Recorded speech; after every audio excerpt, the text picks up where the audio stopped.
बहू, बाथरूम में 2 दिन से तुम्हारे कपड़े पड़े हैं, उन्हें धोकर फैला दो। सुनैना ने आंगन में झाड़ू लगाते हुए कहा। अच्छा, फैला दूंगी, आप तो मेरे पीछे ही पड़ जाती हैं। बहू ने अपने कमरे से तेज आवाज में उत्तर दिया। इसमें चिल्लाने की क्या बात है? चिल्लाने की बात क्यों नहीं है? कपड़े मेरे हैं, फट जाएंगे तो आपसे मांगने नहीं आऊंगी। जिसने मेरा हाथ पकड़ा है वह खरीद कर भी लाएगा। आपके सिर में क्यों दर्द होने लगा? बहू अपने कमरे से बोलती हुई बाहर निकली और तेज कदमों से चलती हुई बाथरूम में घुस गई और अपना सारा गुस्सा उन बेजान कपड़ों पर उतारती हुई बोलती जा रही थी। अब इस घर में रहना मुश्किल हो गया है। मेरा थोड़ी देर आराम भी किसी को सुहाता नहीं। इस घर के लोग चाहते हैं कि मैं नौकरानी बनकर सारे मकान की सफाई करूं, सबकी सेवा करूं, जैसे मेरा शरीर हाड़ मांस का नहीं पत्थर का है।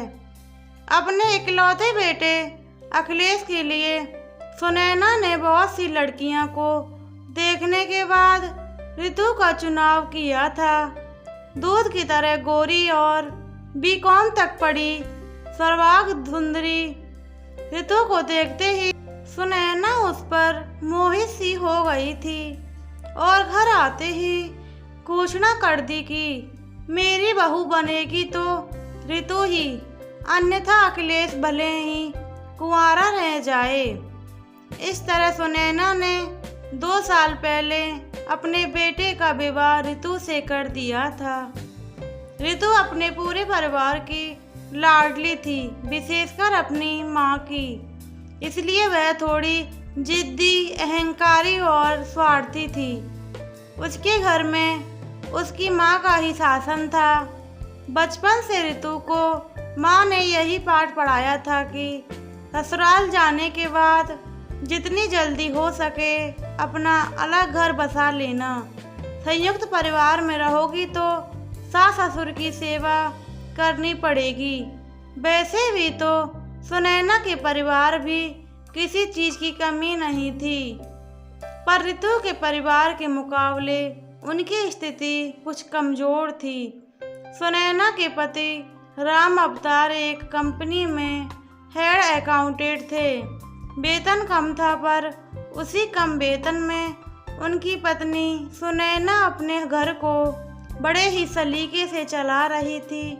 साथ ही अपने इकलौते बेटे अखिलेश को भी उन्होंने अच्छी शिक्षा दिलवाई थी। इस समय अखिलेश एक विदेशी कंपनी में प्रोजेक्ट मैनेजर के पद पर कार्य कर रहा था, जिसकी शाखाएं देश भर के बड़े बड़े शहरों में थी।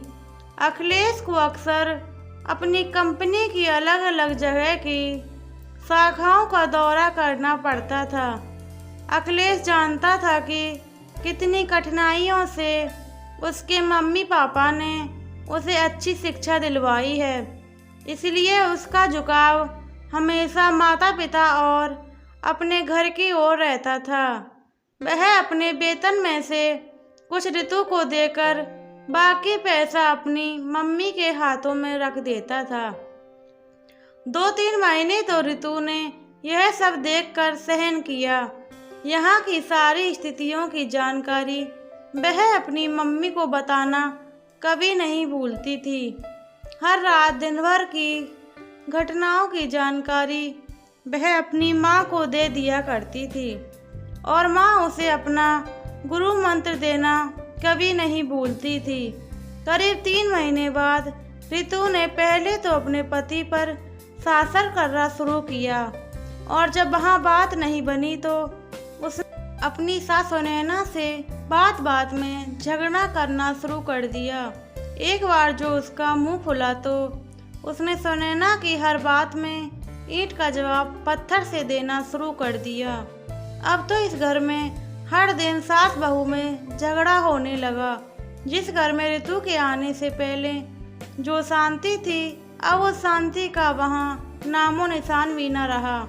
अब सुनैना की दोपहर घर से थोड़ी दूर एक कमरे में गरीब बच्चों को पढ़ाने में व्यतीत होने लगी।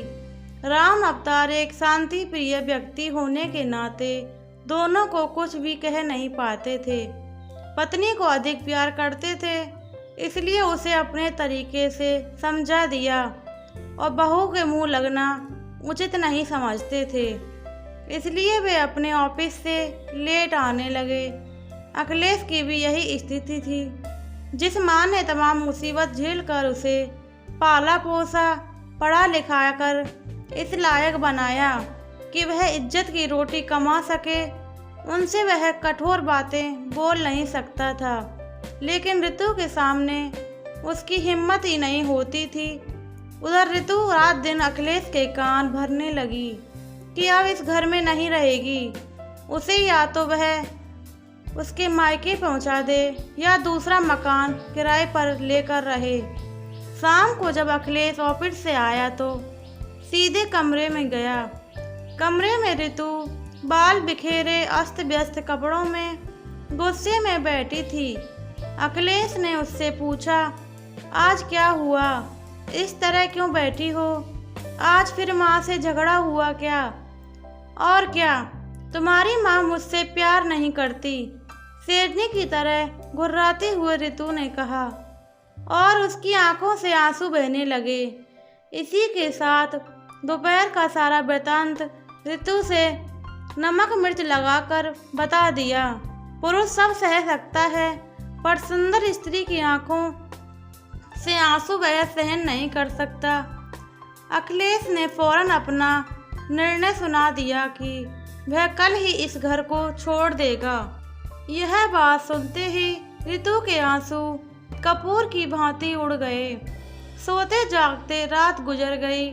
सुबह जल्दी उठकर अखिलेश घर से निकल गया और करीब 2 घंटे बाद घर आकर माँ से बोला कि माँ, मैं अलग मकान देख लिया है और ऋतु के साथ दूसरे मकान में जा रहा हूँ। माँ ने कहा, अपने पापा को आ जाने दो, उन सब से बात कर लेना, फिर चले जाना। नहीं माँ, अब मैं किसी का इंतज़ार नहीं कर सकता। हर दिन कलह से अच्छा है अलग रहना, कम से कम शांति तो रहेगी। ठीक है, मैं तुम्हें रोकूंगी नहीं, क्योंकि अब तुम बच्चे नहीं रहे। जैसा तुम्हें ठीक लगे वैसा करो। तुम्हें जिस सामान की ज़रूरत हो ले जा सकते हो, और वैसे भी यह सब कुछ तुम्हारा ही है। कांपती हुई आवाज़ में अखिलेश से कहकर सुनैना ड्राइंग रूम में जाकर बैठ गई।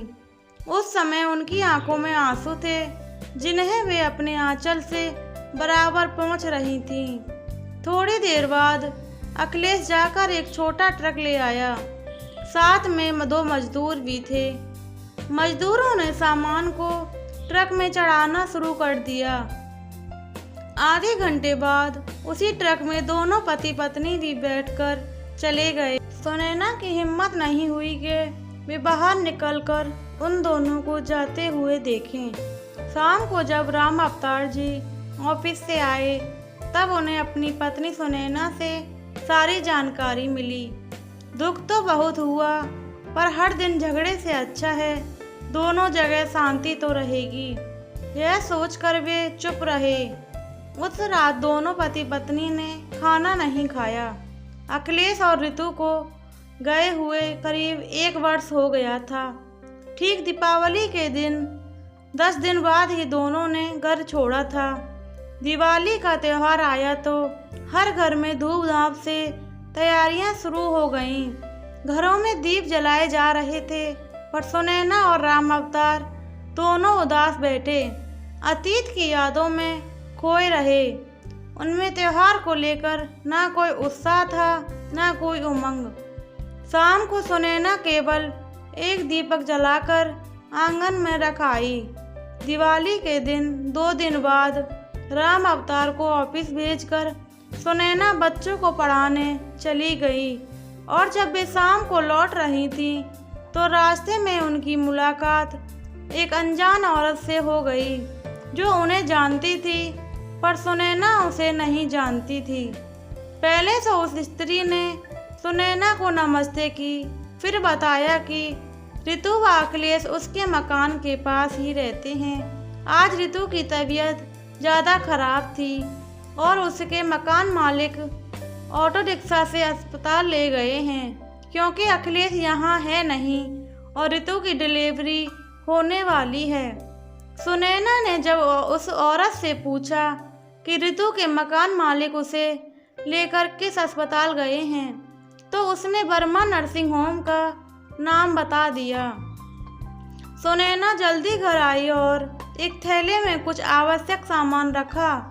अलमारी में जो पैसे रखे थे उसे लिया और घर को ताला लगाकर ऑटो से वर्मा नर्सिंग होम चली गई।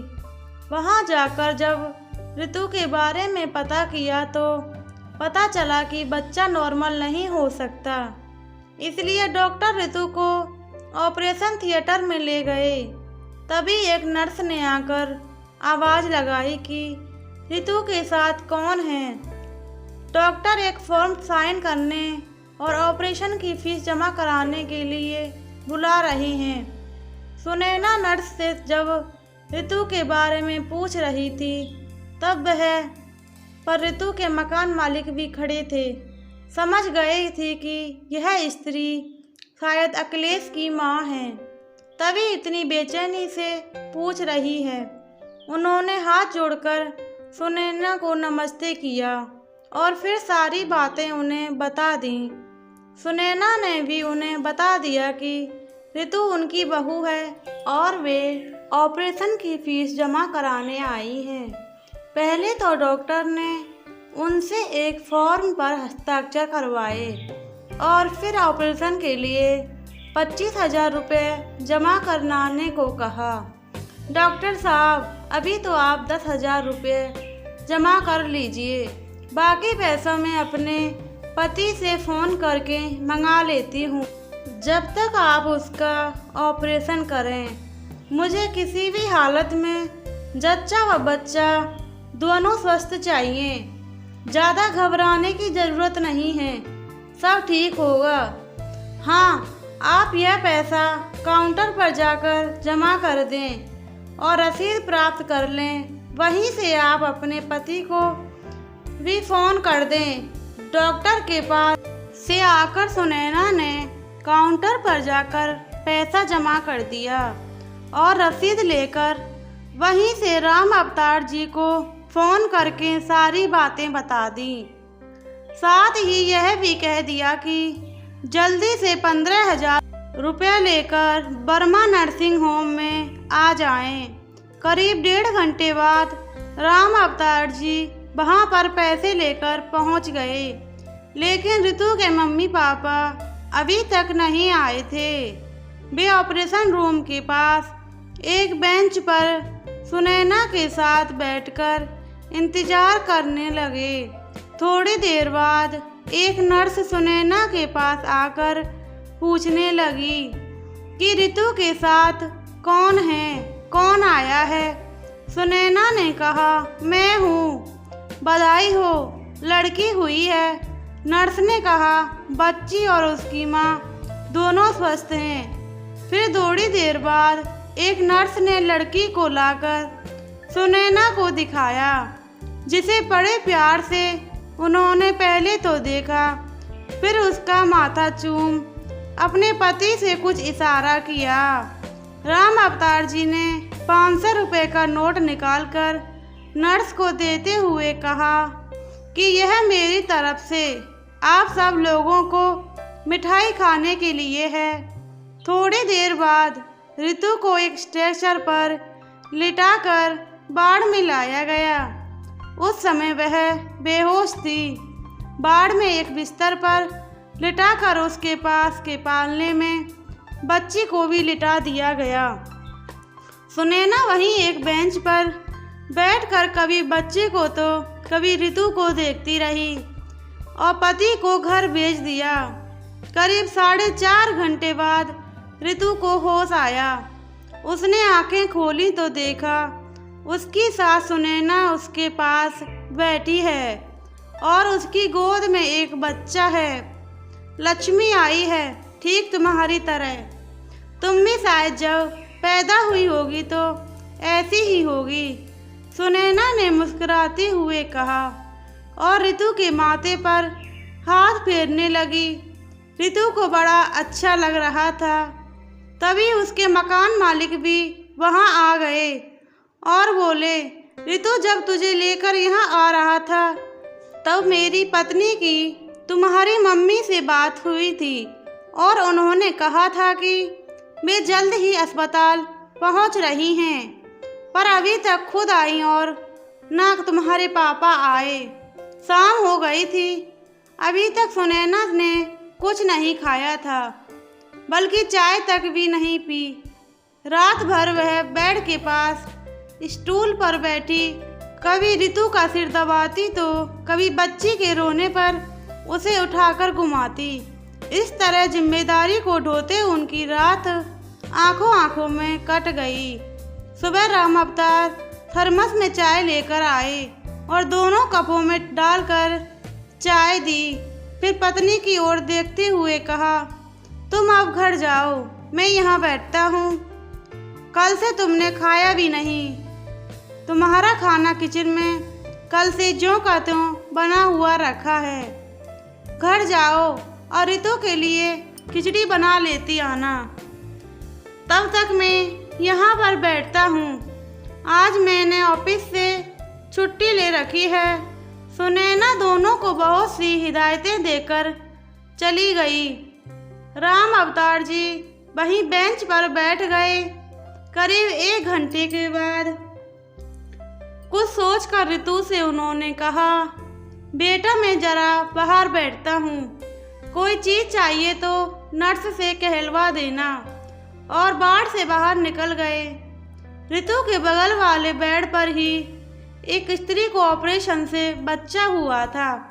उसकी देखभाल के लिए उसकी माँ वहाँ पर बैठी हुई थी।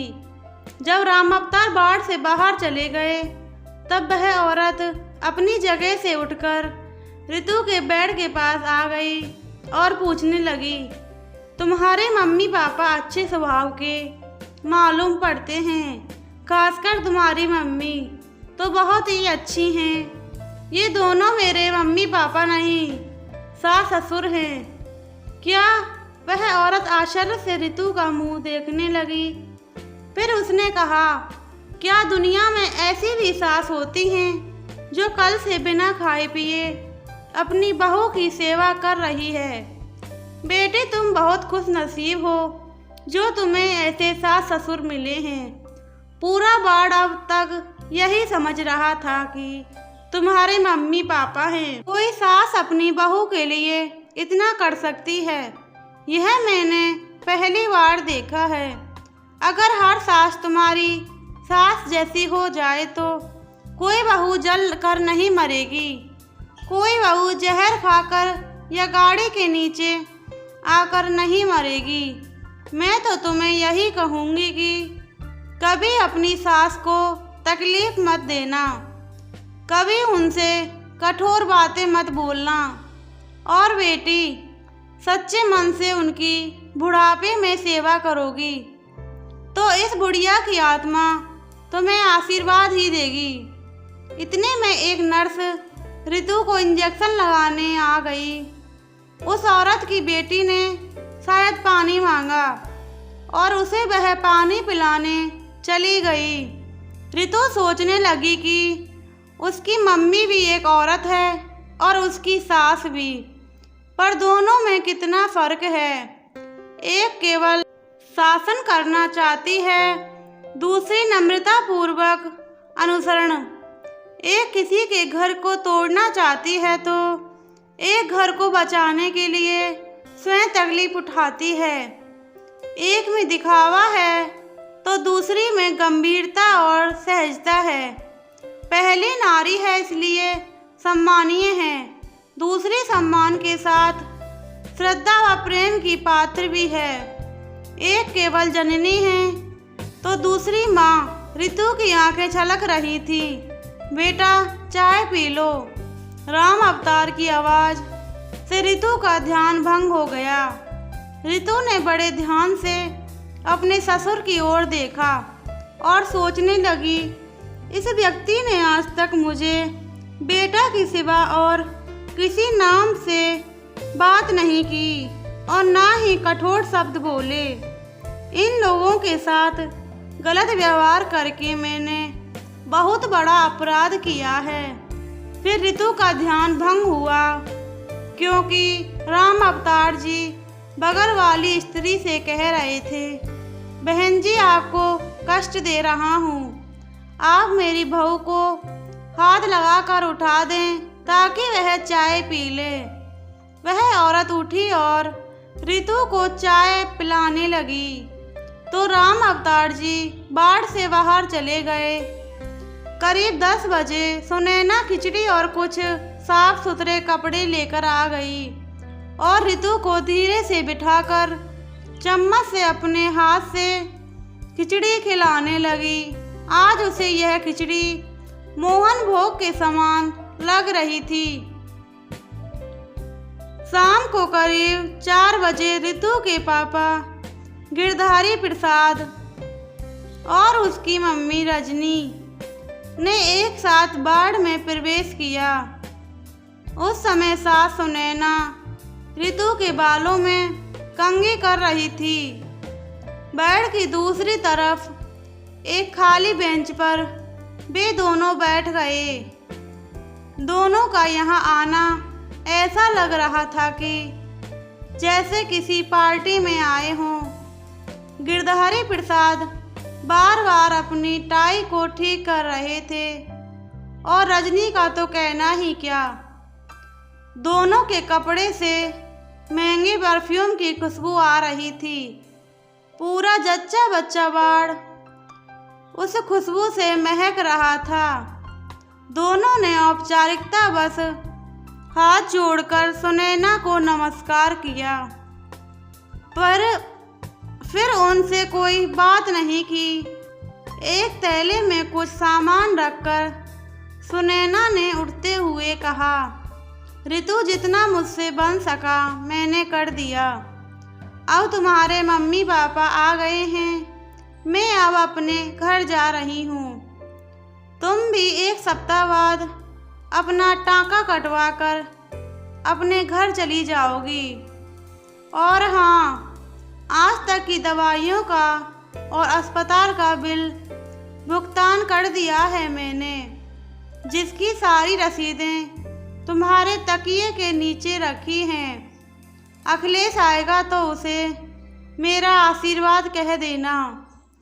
इतना कहकर चलने के लिए जैसे ही उन्होंने कदम बढ़ाया, अचानक लगा कि उनका आंचल कहीं फंस गया है। उन्होंने पीछे मुड़कर देखा तो रितु उनका आंचल पकड़े हुए है और डबडबाई आंखों से उन्हें ही देखे जा रही है। सुनैना ने आंचल छुड़ाने का प्रयास तो किया तो रितु धीरे से बोली, मम्मी क्या अपनी इस मूर्ख बेटी को माफ़ नहीं करोगी? सुनैना ने झट से रितु का सिर अपनी छाती से लगा लिया और उस समय उनकी आंखें छलछला उठी। उन्होंने उससे माथे को सहलाते हुए कहा, पगली, कहीं माँ भी अपनी बेटी से नाराज होती है? स्वयं को मूर्ख क्यों कहती है? अरे सैकड़ों लड़कियों में से चुनकर तुझे मैं अपने घर लाई थी, तो तू मूर्ख कैसे हो गई? तू मेरी बहू नहीं, बेटी है और बेटी ही तुझे समझा है।